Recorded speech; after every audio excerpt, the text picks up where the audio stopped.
ഒന്നും രണ്ടുമല്ല 25 കോടി തൊഴിലാളികൾ അണിനിരന്ന ദേശീയ പണിമുടക്ക് മറ്റെല്ലാ പ്രധാന സംഭവങ്ങളെയും പ്രതിഷേധങ്ങളെയും പോലെ തന്നെ നമ്മുടെ മുഖ്യധാരാ മാധ്യമങ്ങൾ മുക്കി കേന്ദ്ര സർക്കാരിനോടും കോർപ്പറേറ്റുകളോടുമുള്ള തങ്ങളുടെ കൂറ് തെളിയിച്ചു.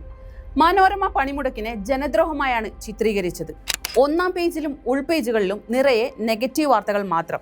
നാടും നഗരവും ജോലിയും ജീവിതവും സ്തംഭിപ്പിച്ചു, സർക്കാർ സ്പോൺസേഡ് ജനദ്രോഹം, ഇങ്ങനെ പോകുന്നു മനോരമയുടെ വാർത്തകൾ. മാതൃഭൂമിയും അതേ വഴിയിൽ തന്നെ. ചന്ദ്രികയും വീക്ഷണവും ഒന്നാം പേജിൽ വാർത്ത നൽകിയിട്ടുണ്ട്. കൗമുദിയിൽ പേജ് 1-ൽ 2 കോളം വാർത്ത നൽകിയപ്പോൾ മാധ്യമവും ദീപികയും 3 കോളം വീതം വാർത്തയും നൽകിയിട്ടുണ്ട്. ദേശീയ പത്രമായ ദ ഹിന്ദുവിൽ ഒന്നാം പേജിൽ വാർത്തയേയില്ല. പക്ഷേ കുറ്റം പറയാൻ പറ്റില്ല.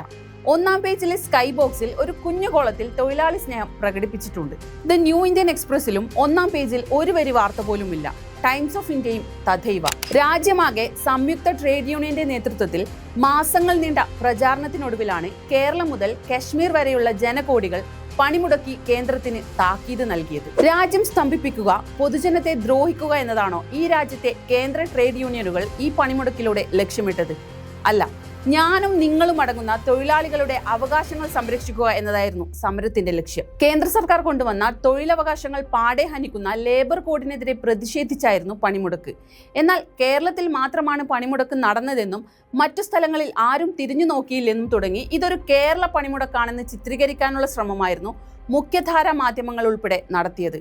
അതിനുവേണ്ടി ദിവസവേതനക്കാരെ തിരഞ്ഞുപിടിച്ച് ബൈറ്റ് എടുക്കുകയായിരുന്നു ചാനലുകാരും പത്രക്കാരുമെല്ലാം ചെയ്തത്. ഈ കൂലിപ്പണിക്കാരെ ദുരിതത്തിലാക്കിയിട്ട് വേണോ സമരം ചെയ്യാനെന്ന ചോദ്യം ചാനൽ സ്റ്റുഡിയോയിൽ നിന്നും അവതാരകർ ഇടവേളകളില്ലാതെ ചോദിക്കുന്നുണ്ടായിരുന്നു. സ്ഥിരം തൊഴിൽ സംവിധാനം തന്നെ ഇല്ലാതാക്കി രാജ്യത്തെ തൊഴിലാളികളെ ആകെ ദുരിതത്തിലാക്കുന്ന കേന്ദ്ര നയങ്ങൾക്കെതിരെയാണ് പണിമുടക്ക് എന്നത് മറച്ചുവെച്ചിട്ടാണ് ഈ കപട ജനസ്നേഹം. രാജ്യത്തെ കോടിക്കണക്കിന് തൊഴിലാളികളെ ബാധിക്കുന്ന BJP സർക്കാരിന്റെ നയങ്ങളെക്കുറിച്ച് ഈ മാധ്യമങ്ങൾ മിണ്ടാറില്ല. 411 ക്ലോസുകളും 13 ഷെഡ്യൂളുകളും അടങ്ങിയ 350 പേജുകൾ വരുന്ന ലേബർ കോഡ് ബിൽ 2020 പാസ്സാക്കുന്നതിന് വേണ്ടി 3 മണിക്കൂർ സമയമാണ് പാർലമെന്റിൽ അനുവദിക്കപ്പെട്ടത്. 40-ൽ താഴെ തൊഴിലാളികൾ ജോലി ചെയ്യുന്ന സ്ഥാപനങ്ങളെ തൊഴിൽ നിയമപരിധിയിൽ നിന്ന് ഒഴിവാക്കുന്ന തരത്തിലുള്ള നിയമ ഭേദഗതി തൊഴിൽ മേഖലയിലെ വലിയ സംഘർഷങ്ങൾ സൃഷ്ടിക്കാൻ പോന്നതാണ്.